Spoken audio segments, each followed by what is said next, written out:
Hello lovelies, I hope you're all doing amazing. Today I wanted to show you how I did this kind of rose gold, a little bit of a burnt orange kind of design, perfect for fall, with some extra added on top for more dimension and just a little bit more uniqueness. So let's get started. So I'm adding one coat of this gorgeous holographic gel polish from Madame Glam. It is super holographic, you can't really see in the video, but in real life it is just absolutely gorgeous. So then when you look from underneath of this design, you will see just like pure holographic goodness. So anyway, I'm putting down one coat and that is it. It is perfectly fine with just one coat, it is super opaque, and then I will give it a full cure.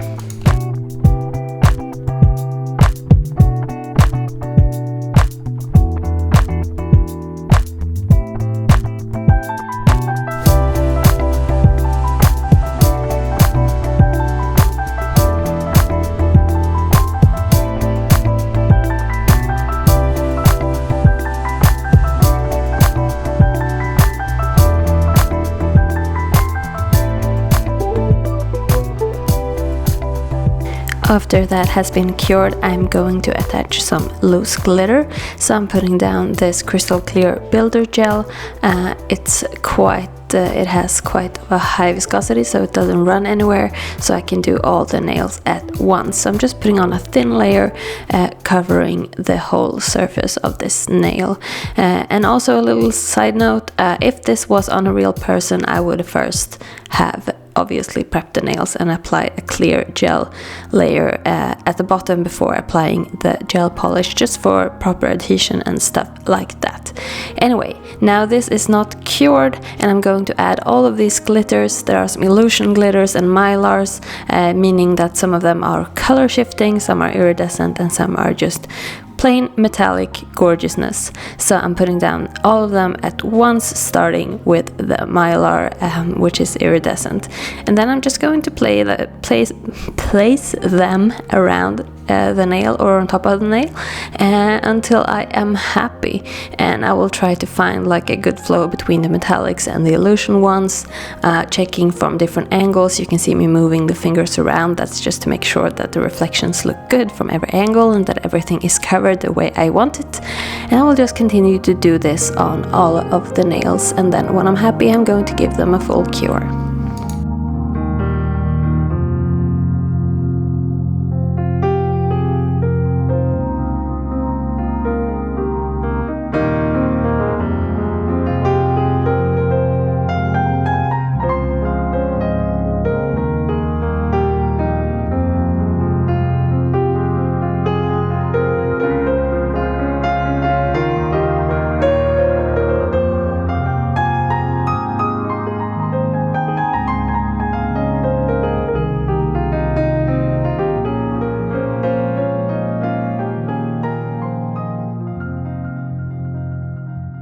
Then I'm going to encapsulate all of the nails, and this is just twice the speed, so it's not really real time, but it's pretty close to that, so that you can see that I'm not actually working super fast. Some of you have mentioned that I work super fast, and that is just because the video is sped up. So this is just 2 times the actual speed. If you move too fast, you might introduce bubbles into the gel, and we don't want that because we want it to be super clear, and also bubbles can affect the structure of the nail and the integrity of the structure if you put too much bubbles in there. But it needs to be quite a lot for it to actually affect the durability of the nail. So I have just applied a slip layer, and now I am just building the apex and encapsulating everything, and the slip layer is always the same as the rest of the products that I'm going to use. So when I'm encapsulating, I'm just putting down a slip layer of the builder gel, and then I'm putting on more builder gel on top of that. So the slip layer is basically telling the rest of the gel where to go, so it doesn't stop at like a border where there is no gel. It's really hard to explain, but if you do gel yourself, you probably know that sometimes if you don't have gel on the entire nail, it might stop and like not go there, and then it will just like run over that and it will just get really messy. I hope you understand what I mean. So I'm just telling it where the rest of the gel should go, creating minimal bubbles and stuff like that, just making it easier for myself.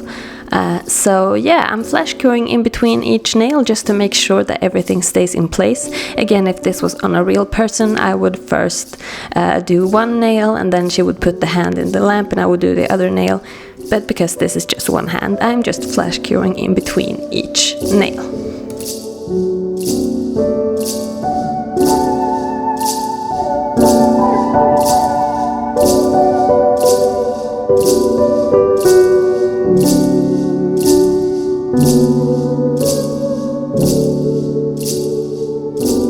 Then after this step I went ahead and cured fully, and then I cleansed and filed the nails off camera. And because the nails were a little bit scratchy after I filed them, I put down this base coat that I am just going to put on and cure before adding the art on top. And I'm sorry about the way my hand looks, I mean the silicone hand. It is completely broken. It is broken in so many places and it looks ridiculous in certain shots. So I do apologize for that, but this is what I've got to work with. So anyway, I'm putting on the base coat and I'm going to give that a cure.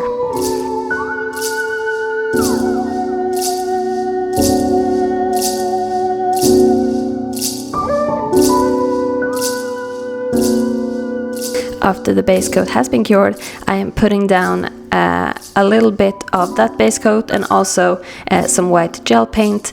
And I'm sorry I didn't show you that step, but basically I put the white on one part of the brush and the base coat on the other part of the brush, and then I slightly blended them on my palette, kind of like when you do one stroke, just so that it will get a nice fade from clear to white, as you can see me doing here. And I am kind of splaying my brush, making sure that I get those streaks in that paint, because that is what I want. I want kind of like a fabric veil-y kind of look, and I think I achieved it by pressing down the brush really hard and not applying too much color on my brush. So yeah, I did that on all of the nails, cure that and top coat it.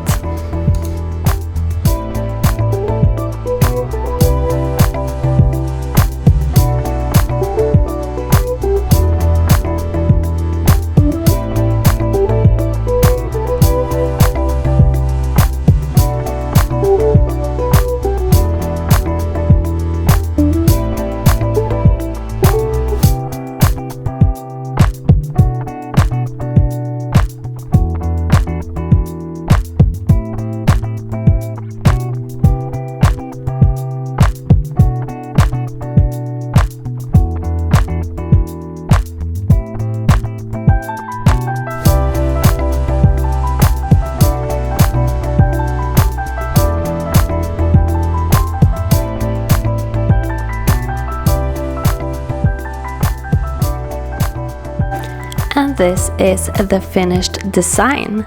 I hope you guys enjoyed this video. If you did, please give me a like down below. Also, please comment and subscribe if you haven't already. If you recreate this design or any of the other designs I've created on this channel, please tag me on Instagram at Whyld Nails so I can see your beautiful work. Thank you so much for watching, and I will see you in my next video. Bye!